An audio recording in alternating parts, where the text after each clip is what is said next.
Assalamualaikum warahmatullahi wabarakatuh.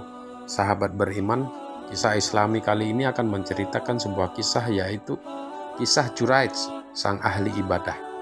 Dari Abu Hurairah radhiyallahu anhu bahwa Rasulullah SAW pernah bersabda, tidak ada orang yang berbicara ketika masih bayi kecuali 3 orang. Di antaranya yang pertama Nabi Isa bin Maryam, yang kedua seorang bayi yang ada pada zaman Juraij. Juraij adalah seorang laki-laki ahli ibadah. Dia membangun sendiri tempat ibadahnya. Suatu hari di saat dia sedang sholat, ibunya memanggil, "Wahai Juraij." Juraij berkata, "Ya Rabbi, apakah akan saya jawab panggilannya ibuku atau aku meneruskan sholatku?" Juraij meneruskan sholatnya lalu ibunya pergi. Keesokan harinya ibu Juraij datang ketika ia sedang sholat lagi. Sang ibu memanggil, "Wahai Juraij." Juraij mengadukan kepada Allah, "Ya Rabbi, aku memenuhi panggilan ibuku atau meneruskan sholatku?" Ia meneruskan sholatnya lalu ibunya pergi meninggalkan Juraij.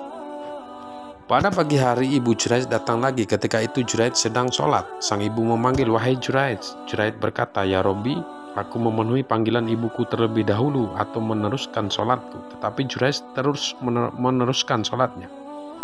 Lalu ibu Juraij bersumpah, "Ya Allah, janganlah engkau matikan dia sehingga ia melihat pelacur." Sementara itu orang-orang Bani Israel menyebut-nyebut ketekunan ibadah Juraij, dan tersebutlah salah seorang dari mereka terdapat seorang pelacur yang sangat cantik yang berkata, "Jika kalian menghendaki, aku akan menggodanya untuk kalian."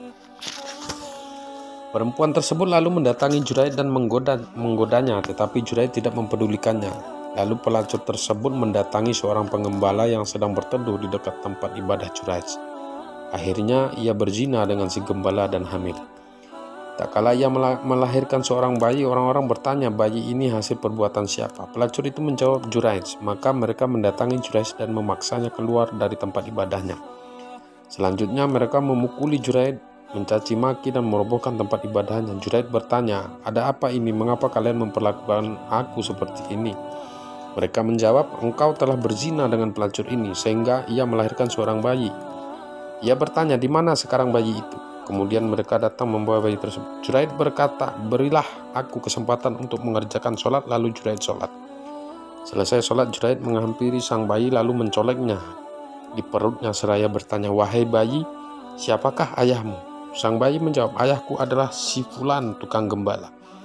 Serta-merta orang-orang pun berhambur menciumi dan meminta maaf kepada Juraij. Mereka berkata, "Kami akan membangun kembali tempat ibadah untukmu dari emas." Juraij menjawab, "Jangan, cukup dari tanah saja sebagaimana semula." Mereka lalu membangun tempat ibadah sebagaimana yang dikehendaki Juraij. Sahabat beriman, semoga kisah ini bermanfaat untuk kehidupan kita sehari-hari dan semoga Allah selalu melindungi kita. Assalamualaikum warahmatullahi wabarakatuh.